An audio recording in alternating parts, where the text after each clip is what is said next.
வணக்கம். முன்னாள் அமைச்சர் பொன்முடி அவர்கள் நேரில் ஆஜராக சம்மன் அனுப்பப்பட்டிருக்கிறது. முன்னாள் அமைச்சர் பொன்முடி மார்ச் 24 நேரில் ஆஜராக நீதிமன்றம் சம்மன் அனுப்பியிருக்கிறது. எம்பி எம்எல்ஏக்கள் வழக்குகளை விசாரிக்கும் சிறப்பு நீதிமன்றம் முன்னாள் அமைச்சர் பொன்முடிக்கு சம்மன் அனுப்பியிருக்கிறது.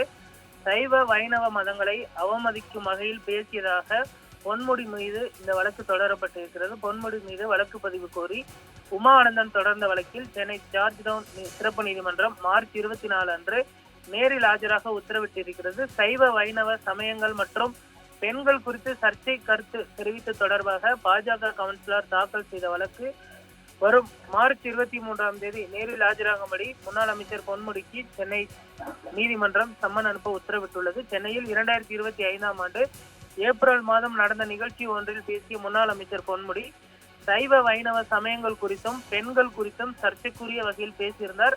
இது சம்பந்தமாக சென்னை மாநகராட்சி கவுன்சிலர் உமா ஆனந்தன் சைதாப்பேட்டை மாஜிஸ்ட்ரேட் நீதிமன்றத்தில் தனிநபர் புகார் மனுவை தாக்கல் செய்தார். அந்த மனுவில் வெறுப்பு பேச்சு பேசிய முன்னாள் அமைச்சர் பொன்முடிக்கு எதிராக இந்த புகாரை விசாரித்து மத ரீதியாக வெறுப்புணர்வை ஏற்படுத்துதல், மத உணர்வுகளை புண்படுத்துதல் ஆகிய பிரிவுகள் கீழ் அவரை தண்டிக்க வேண்டும் என வழக்கு பதிவுபட்டிருந்தது. இந்த புகார் மனு மீது எம்பி எம்எல்ஏக்கள் மீதான வழக்குகளை விசாரிக்க நியமிக்கப்பட்டுள்ள ஜார்ஜ் டவுன் மாஜிஸ்ட்ரேட் நீதிமன்றத்திற்கு மாற்றப்பட்டிருக்கிறது.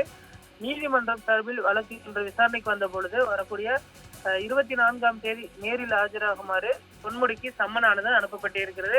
ஒருவேளை அவர் ஆஜராக தவறினால் அவரை காவல்துறை ஆஜரப்படுத்த வேண்டும் என்றும் தெரிவிக்கப்பட்டிருப்பதும் குறிப்பிடத்தக்கது.